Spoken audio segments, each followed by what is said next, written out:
नमस्ते, मैं हूं सुरेश कुमार इकलवे और आप देख रहे हैं हिंदुस्तान न्यूज एंड टिप्स। 6 दिसंबर को रूसी राष्ट्रपति व्लादिमीर पुतिन भारत की यात्रा पर आ रहे हैं। उनकी इस यात्रा पर दुनिया भर की नजरें टिकी है। खास तौर पर चीन, अमेरिका और पाकिस्तान की इस पर पैनी नजर है। ऐसा इसलिए कि अब इस बात को लेकर चर्चा तेज हो गई है कि अमेरिकी प्रतिबंधों को नजरअंदाज करते हुए भारत एक और महाडील रूस के साथ करने जा रहा है। यह डील S-400 मिसाइल सिस्टम से इतर 10 अरब डॉलर से ज्यादा की बताई जा रही है। जिन रूसी हथियारों के लिए भारत इस डील पर बात करने वाला है, उनके मुकाबले का दुनिया में दूसरा हथियार फिलहाल किसी के पास नहीं है। खास बात यह है कि भारत ने रूस को स्पष्ट कहा है कि वह भारत के अलावा एशिया में इन हथियारों का निर्यात नहीं करेगा, यानी चीन एवं पाकिस्तान को इन्हें मुहैया नहीं कराया जाएगा। रूस भले ही दुनिया की प्रमुख महाशक्ति नहीं रहा है, लेकिन हथियार बाजार में वह अब भी एक प्रमुख विक्रेता है। रूस ने हाल ही में चेकमेट नाम से एक ऐसा विमान बनाया है जो अमेरिका के F-35 से भी ज्यादा ताकतवर है।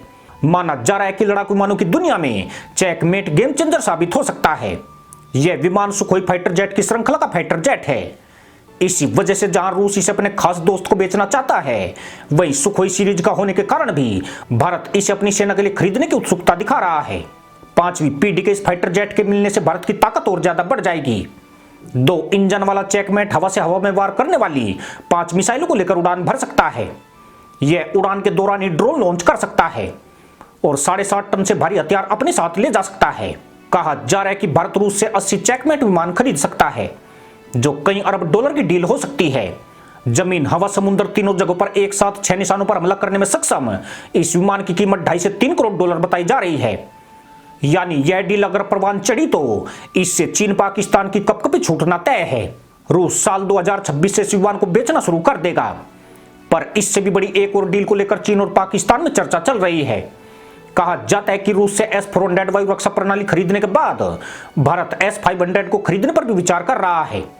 खास बात यह है कि रूस पहले इस आधुनिक मिसाइल सिस्टम को भारत को बेचने का इशारा कर चुका है। माना जा रहा है कि 6 दिसंबर को शिखर सम्मेलन से इतर पीएम मोदी और राष्ट्रपति पुतिन के बीच इन हथियारों की खरीदारी पर बात हो सकती है। रूस और भारत के रिश्ते शीत युद्ध से पहले ही बहुत मधुर रहे हैं। चीन पाकिस्तान से भारत के युद्धों के दौरान रूस ने खुलकर भारत की मदद की है। इतना ही नहीं, जब अमेरिका डटकर पाकिस्तान के साथ खड़ा था, तब रूस ने अंतर्राष्ट्रीय मंचों पर भारत का दिल से साथ निभाया है। भारत के लिए रूस सदा अमेरिका के सामने एक ढाल का काम करता आया है। S-400 मिसाइल सिस्टम की आपूर्ति भारत को शुरू हो चुकी है। अमेरिका ने इस सौदे को कैंसिल कराने के लिए भारत पर काटसा के तहत प्रतिबंध तक लगाने की धमकी दी थी, मगर मोदी कूटनीति के जाल में फंसा अमेरिका अभी तक भारत पर प्रतिबंध लगाने की हिम्मत नहीं जुटा पाया है।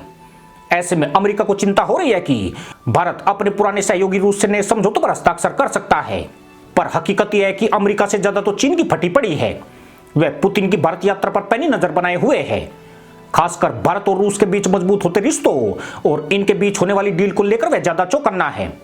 पुतिन ने साल 2018 की भारत यात्रा के दौरान भी दुनिया को चौंकाया था। उन्होंने भारत के साथ S-400 वायु रक्षा प्रणाली का करार किया था। अगर पुतिन अपनी इस भारत यात्रा के दौरान भी कोई डील करते हैं तो यह रूस और भारत के रिश्तों में और मजबूती लाएगी। वैसे भी पुतिन का यह दौरा ऐसे समय हो रहा है जब भारत ने रूस से हथियार खरीद में कमी करके अमेरिका, फ्रांस और इजराइल का रुख किया है। कहीं न कहीं पुतिन भी चाहते हैं कि दुनिया का सबसे बड़ा हथियार आयातक देश उनके साथ बना रहे। भारत अपने कुल हथियार आयात में 72% रूस से खरीदता है। पुतिन इस बाजार को खोना नहीं चाहेंगे। वे भारत को ऐसे प्रस्ताव दे सकते हैं जिससे दोनों देशों की नजदीकियों में और ज्यादा बढ़ोतरी हो। रूस के साथ साथ भारत भी इन रिश्तों को लेकर ज्यादा उत्साहित है।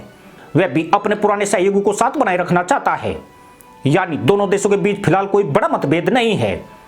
इसलिए 6 दिसंबर को कोई बड़ा समझौता हो जाए तो आश्चर्य बिल्कुल नहीं होना चाहिए। इसी के साथ अनुमति दोस्तों, जय जवान, जय किसान, जय हिंद, वंदे मातरम।